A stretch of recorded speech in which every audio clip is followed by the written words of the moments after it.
Hello students, जो हमारे पास next हमारे पास कैटेगरी कवर होती है वो हमारे पास कवर होती है बिहेवियरल कैटेगरी लीडरशिप थ्योरीज़ की। अगर हम बिहेवियरल थ्योरीज़ की बात करें तो बिहेवियरल थ्योरीज़ में हमारे सबसे पहले जो थ्योरी कवर होती है वो हमारे पास कवर होती है रेंसिस लिकर्ट की थ्योरी।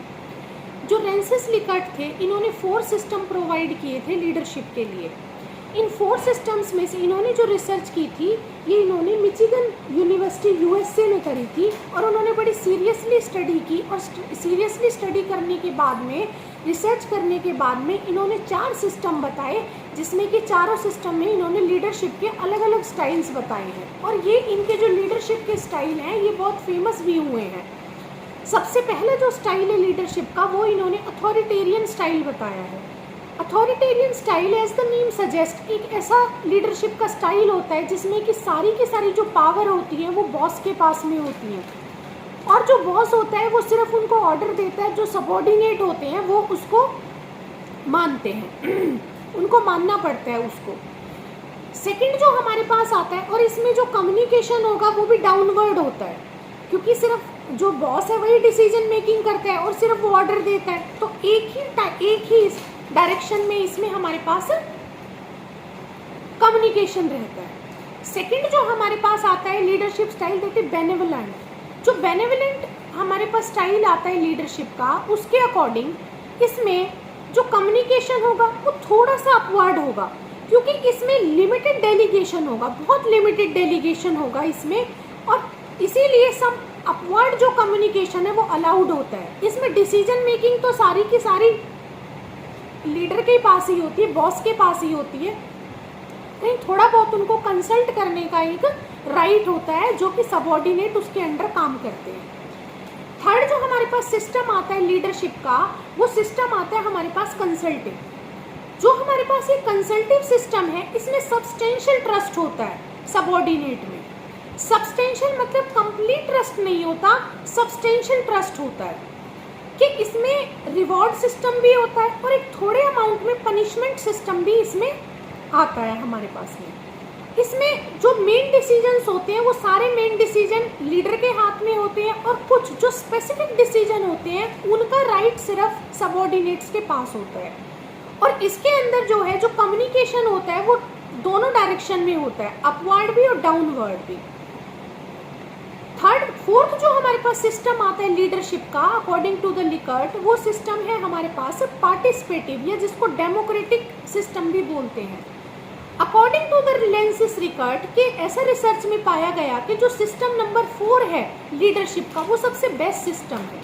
इसमें क्या है कि इसमें जो लीडर है वो लीडर फुल अथॉरिटी प्रोवाइड करता है, उनका फुल पार्टिसिपेशन होता है, ये डेमोक्रेटिक प्रिंसिपल के ऊपर बेस होता है, उनको पूरा चांस दिया जाता है कि वो अपनी बात को रखते हैं आगे आके। हर एक डिसीजन मेकिंग में उनका पूरा इन्वॉल्वमेंट होता है, इसमें फुल फ्रीडम इसमें जो सबऑर्डिनेट्स होते हैं उनके होते हैं, और जो एक ऑर्गेनाइजेशन का डायमेंशन है उसके अंदर रह के वो काम करते हैं। तो ये लिकर्ट ने 4 सिस्टम प्रोवाइड किए थे और चारों सिस्टम में से जो बेस्ट सिस्टम माना था वो सिस्टम 4 को माना था। साइकोलॉजिकल थ्योरीज में जो नेक्स्ट थ्योरी हमारे पास कवर होती है वो हमारे पास मैनेजरियल ग्रिड कवर होता है, जो कि रॉबर्ट ब्लेक और जेन मोर्टन ने दिया था। अगर हम इस ग्रिड की बात करें तो इस ग्रिड में भी बहुत सिस्टमैटिक स्टडी की थी उन्होंने, और सिस्टमैटिक स्टडी करके उन्होंने एक स्केल डेवलप किया था और उस स्केल में उन्होंने 1 से लेके और 9 तक नंबर दिए थे और फिर 81 एस्पेक्ट को निकाला था। लेकिन जब उनको बहुत डिटेल्ड स्टडी किया गया 81 एस्पेक्ट को, तो उन डिटेल्ड स्टडी के बाद में 81 एस्पेक्ट में से 5 एस्पेक्ट को, 5 डायमेंशंस को चुना गया और उन डायमेंशन के बेसिस पर इन्होंने लीडरशिप की थ्योरी प्रोवाइड करी। इसमें 2 हॉरिजॉन्टल और वर्टिकल, इसमें 2 कंसर्न को रखा गया। एक हॉरिजॉन्टल रखा गया जिसमें कि जो कंसर्न फॉर प्रोडक्शन हुआ और सेकंड जो कंसर्न फॉर पीपल हुआ। कंसर्न फॉर प्रोडक्शन है तो उसको कंसर्न फॉर प्रोडक्शन और कंसर्न फॉर ह्यूमन एस्पेक्ट या पीपल। तो जैसे सपोज अगर 1 और 1 है, 1 का मतलब ये है कि सिर्फ इसमें हमारे पास जो कंसर्न है वो सिर्फ वन और वन का मतलब इम्पोवरिश्ड लीडरशिप स्टाइल है। इम्पोवरिश्ड लीडरशिप स्टाइल का मतलब ये है कि जो कंसर्न फॉर पीपल है, कंसर्न फॉर प्रोडक्शन भी हमारे पास पुअर है, और जो कंसर्न फॉर पीपल है वो भी पुअर है। अगर 9 और 9 हुआ मीन्स कि कंसर्न फॉर प्रोडक्शन भी हमारे पास हाई है और कंसर्न फॉर पीपल भी हाई है। मीन्स 1 का मतलब पुअर कंसर्न है और 9 का मतलब हाई कंसर्न है। एक इन्होंने बीच में भी रखा 5 और 5 इस ग्रिड में।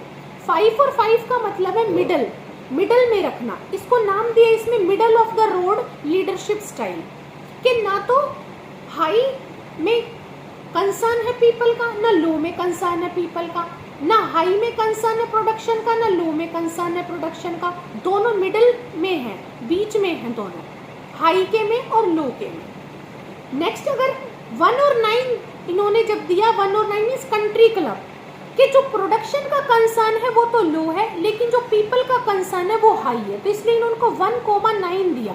इसको कंट्री क्लब के नाम से जाना गया।